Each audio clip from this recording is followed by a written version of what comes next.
Hey students, welcome back. This is fifth lecture of biology chapter How do organisms reproduce? Guys, इस lecture में हम sexual reproduction topic start करेंगे जिसमें हम सबसे पहले फ्लावरिंग प्लांट्स में रिप्रोडक्शन को स्टडी करेंगे। तो फिर आइए लेट्स स्टार्ट।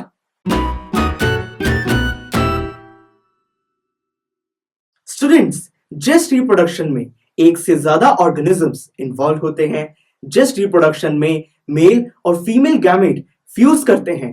उस रिप्रोडक्शन को हम सेक्सुअल मोड ऑफ रिप्रोडक्शन कहते हैं।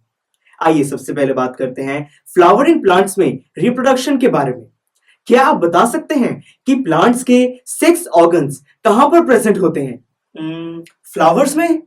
That's the right answer. Guys, flowers का काम होता है मेल और फीमेल गैमेट प्रोड्यूस करना और ये इंश्योर करना कि वो दोनों फर्टिलाइज करें, जिससे कि एक सीड फॉर्म होगा और वो सीड एक नए प्लांट को ग्रो करेगा। मेल रिप्रोडक्टिव ऑर्गन को हम कहते हैं स्टेमन, जो कि मेल गैमेट प्रोड्यूस करता है, उनको हम कहते हैं pollen grains. Female reproductive organ को हमने नाम दिया है कार्पेल और कार्पेल फीमेल गैमेट प्रोड्यूस करता है जिसका नाम है एग्स। क्या आप बता सकते हैं कि फ्लावर्स में फीमेल गैमेट यानी कि एग्स कहां पर प्रेजेंट होते हैं? टीचर, ये एग्स फ्लावर्स के ओव्यूल्स में प्रेजेंट होते हैं और मेल और फीमेल गैमेट्स भी यहीं पे फ्यूज करते हैं। Very good. ओव्यूल्स में जब पॉलन ग्रेन यानी कि जो मेल गैमेट है, जब वो फीमेल गैमेट यानी कि एग्स के साथ फ्यूज होता है, जिससे कि एक जाइगोट फॉर्म होता है, वो कुछ टाइम बाद एक सीड में कन्वर्ट हो जाता है।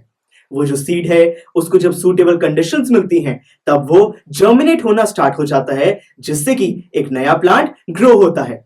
और फ्रेंड्स, इसी तरीके से फ्लावरिंग प्लांट्स में रिप्रोडक्शन प्रोसेस कंटिन्यू रहता है।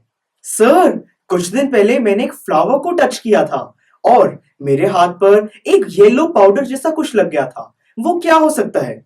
Good observation. वो येलो पाउडर मेल गैमेट्स थे यानी कि पॉलन ग्रेन्स थे। आइए अब बात करते हैं फ्लावर के कुछ पार्ट्स के बारे में और उनसे रिलेटेड कुछ टर्म्स के बारे में। ये देखिए फ्रेंड्स, ये एक फ्लावर का डायग्राम है। इसमें आप देख सकते हैं कि बहुत सारे अलग अलग पार्ट्स हैं। सबसे पहले बात करते हैं रिसेप्टिकल के बारे में। रिसेप्टिकल फ्लावर के बेस को कहा जाता है। इसी से ही फ्लावर के सारे अलग अलग पार्ट्स अटैच्ड होते हैं।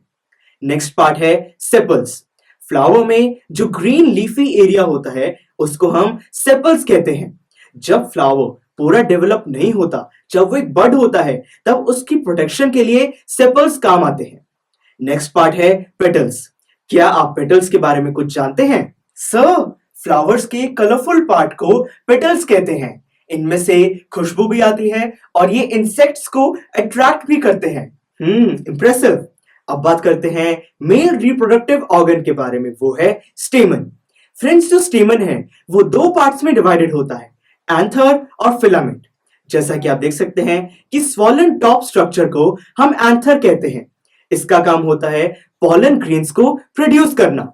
और ये जो स्टेमन है, इसकी जो स्टॉक है, इसको हम फिलामेंट कहते हैं। अब बात करते हैं फीमेल रिप्रोडक्टिव ऑर्गन के बारे में यानी कि कार्पेल के बारे में। जो कार्पेल है वो 3 पार्ट्स में डिवाइडेड होता है, स्टिग्मा, स्टाइल और ओवरी। जो स्टिग्मा है वो बहुत एक स्टिकी पार्ट होता है। एंथर से जो पॉलन ग्रेन्स हैं वो स्टिग्मा पर ही लैंड करते हैं। फिर स्टाइल के थ्रू पॉलन ग्रेन्स ओवरी तक पहुंचते हैं और ओवरी में फर्टिलाइजेशन प्रोसेस स्टार्ट हो जाता है, जिससे कि एक सीड फॉर्म होता है। क्या आप बता सकते हैं कि पॉलन ग्रेन्स का एंथर से लेकर स्टिग्मा तक जो पहुंचते हैं वो उस प्रोसेस को क्या कहा जाता है? पॉलिनेशन। एक्सीलेंट। अब आप लोग शायद सोच रहे होंगे कि स्टिग्मा एक स्टिकी पार्ट है, तो पॉलन ग्रेन्स जरूरी थोड़ा है कि वो जो पॉलन ग्रेन्स हैं वो उसी प्लांट के एंथर के लैंड करेंगे। हो सकता है कि आपस में जो दूसरे प्लांट्स हैं उनके एंथर से किसी और प्लांट के स्टिग्मा पर वो पॉलन ग्रेन्स लैंड कर जाएं। हाँ फ्रेंड्स, ऐसा पॉसिबल है और इसी प्रोसेस को हम क्रॉस पॉलिनेशन भी कहते हैं। तो गाइस, ये था फ्लावरिंग प्लांट्स में रिप्रोडक्शन टॉपिक। टीचर, फर्टिलाइजेशन से जो सीड फॉर्म हुआ वो जर्मिनेट कैसे होता है? स्टूडेंट्स, फर्टिलाइजेशन के बाद जो ओव्यूल्स हैं वो सीड फॉर्म करते हैं। जो ओवरी है वो एक फ्रूट में कन्वर्ट हो जाती है और जो दूसरे पार्ट्स हैं जैसे कि पेटल्स, सेपल्स और रिसेप्टिकल ये प्लांट से अलग हो जाते हैं, यानी कि टूट के नीचे गिर जाते हैं। अब बात आती है कि सीड क्या है। सीड के 3 पार्ट्स होते हैं, प्लूम्यूल, रेडिकल और कॉटिलेडन।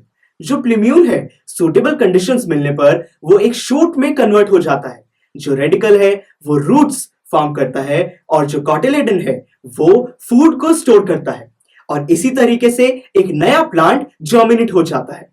तो guys, this was all about this lecture. अभी तक हमने अलग अलग ऑर्गेनिजम्स में अलग अलग तरीके की रिप्रोडक्शन को स्टडी किया है। अब बहुत हो गया, अब हम नेक्स्ट लेक्चर में ह्यूमन बींग्स में रिप्रोडक्शन को स्टडी करेंगे। तो guys, please like, share and subscribe to PU Stack to go to the next lecture. Just click here. Thank you for watching and have a good day.